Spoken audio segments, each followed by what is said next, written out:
专业是大4的一名学生，担任过团支书和党支部书记。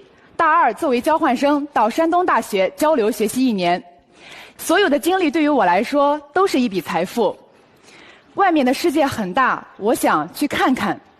我希望抓住每一次机会，尝试每一种可能。今天来到非你莫属的舞台上，是想寻求一份教育行业、互联网行业的行政助理，或者是各位老板认为合适我的岗位。谢谢大家。傅老师好。要不我们坐着聊？你也太高了，你多高啊？1.79米。字儿写的特别漂亮。房子琪这位求职者，其实我一看到他的简历，非常的加分，也想给所有的求职者说，如果你有一份漂亮的简历，尤其是你的字迹非常漂亮的话，真的是非常的加分。说人又长得好，字儿又写得漂亮，让别人怎么活呢？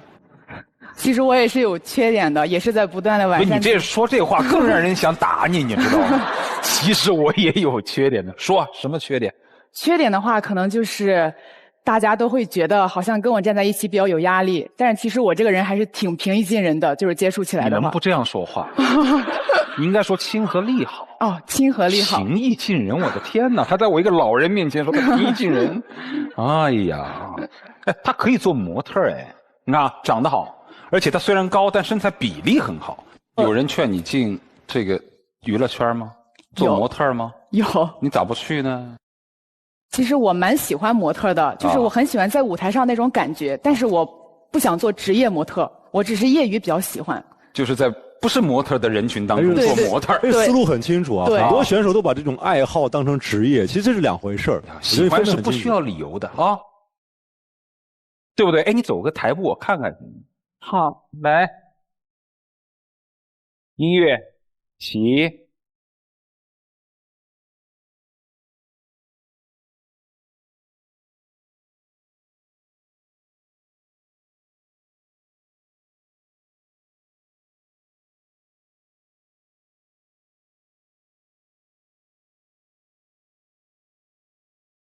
你说他来求职干什么？春华，来，我好孤独啊！来，快来！不是那个什么呀？这个虽然我长得矮，但是浓缩的呀。谁说你长得矮了？你那叫精华。我们来同场走秀，不同的角色。她是成熟淑女型，你是童装，在前面蹦蹦跳跳，可以的呀。啊，音乐起。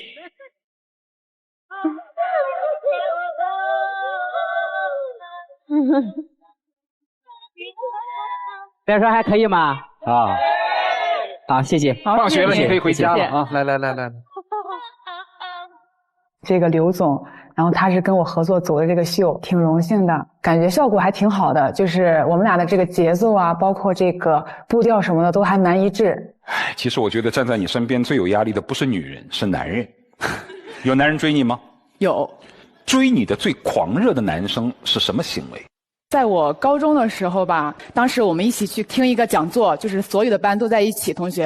然后那个男生当时坐在我的斜后方，然后第2天好像是情人节，他当时就给我准备了一个盒子，然后那个盒子里面有一张很大的画像，就是当时他开会的时候坐在我斜后面给我画了一幅那个素描的画像，然后他又叠了很多的玫瑰花呀、心呀，就是放在那个盒子里，准备的比较精致。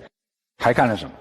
还有一个比较重要的是，他当时学习成绩是班里倒数，然后当时我在高中的时候成绩还算比较好。因为我们当时高中是按那个成绩来分配考场，然后他当时想跟我就是在一个考场考试，他就努力学习。然后我记得当时有一次高3模考，他有2次都超过了我，就是到我前面的考场。爱情的力量啊！啊，结果怎么样呢？还是没追上你。对。他现在在世界的哪个角落？他还在山东省内，也是上大学。上大学。对。说一下你的职场技能吧。你有过一些什么实习工作？我是担任着辅导员助理，就是有点像兼职辅导员的感觉，会就是协助我们的辅导员，我和我们学院的一些领导，然后就是做一些相关的学生工作，然后也是担任着党支部书记，这是在学校期间的业余时间。寒假、暑假我回家一般会是做家教。教学成果怎么样？我举一个例子吧，我之前教过的是一个5年级的小男孩，然后他当时就是非常不喜欢英语，挺厌学的，也很能玩，然后他妈妈当时就跟我讲说，就是一定要锻炼他的这个耐心啊，然后包括这个培养他的兴趣。第一天他来我们家的时候，我是先了解了他自身的情况，然后就会做一个计划，每天会给他布置任务，然后第2天来我会检查他完成的怎么样，然后完成的好的话，可能我就会多一点跟他聊天的时间，然后再就是多鼓励他，因为是小孩子嘛，他是5年级，培养他的这种自信心和兴趣，我觉得非常重要。后来那个成绩提高了多少呢？他成绩就是之前的时候在班里是中等偏下吧，后来反正应该能考到班里前3名。但是子琪，你的专业其实很专业呀，是这个学计算机的，为什么实习的工作你现在求工作都跟你的专业完全没有关系呢？我上大学4年，就是学生工作做了不少，我感觉可能我会更适合助理类这样的工作，就是我的沟通能力，我觉得就是还是不错的。请你说一下助理他的工作职责和内容是什么？再说一遍。好，目前我想到的话，可能是有这几点。他的这个工作内容，首先第一点是负责整个公司的这个人员的考勤，然后第2点可能是负责公司的一些平时的物品的采购。对内的话是负责协助公司的老总进行组织策划一些会议或者是活动，然后第4点是对外的话，可能是需要跟别的单位或者是部门有过良好的沟通。每个部门都让你说了一遍，不是？房子你说的特别像计算机的，你特别像小地方的小卖部的那个店长。这房子姑娘，你不能只有美貌啊，你对职业得了解。采购它就是叫采购，活动策划，对，是专门的活动策划的是市场部的。对，然后你的计算机哪去了呢？你学了计算机干嘛了呢？不是，他那个虽然是个211的学校，但是他那个专业排名很靠后。对，所以说，但是我相信你们班上排名前几名的那些人，至少他还是能够找到一份还可以的程序员的工作，对吧？对。你为什么想做行政助理？对，我就想，就是我在学校因为做过就是辅导员助理，然后就是我觉得应该。就是差不多，对，差不多。那你想做男人的助理还是想做女人的助理呢？都想做，就只要是能够体现我的价值，并且能为这个公司创造价值，老板喜欢我的话，你选一个吧。优胜教育的陈总。为什么？首先，优胜教育是我那个意向企业，然后我觉得陈总说话就是有条不紊，然后一针见血，能够就是。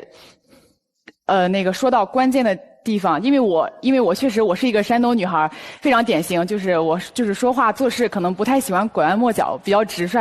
啊，我觉得这是你最大的优点，眼光好。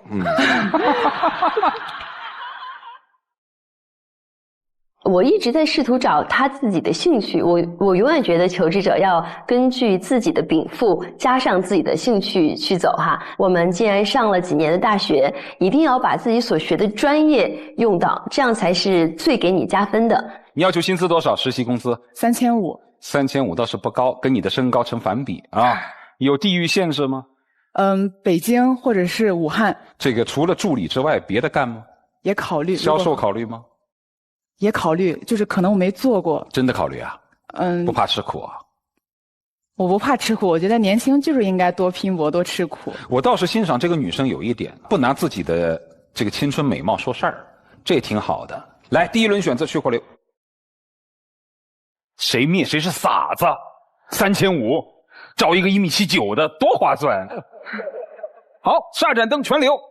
接下来我们进入天生我有台。就是刚才艾琳，我们刚才的问题，我想跟你真的好好聊一下哈。好，就是说你不选择程序员这条路，是不是你想绕路走？你认为你自己可以靠沟通协调来做的这种助理性的工作？哎，郭兰，你在单位是做管理，还是你也写代码？我做管理。你写代码吗？我不写。那不完了吗？凭什么人家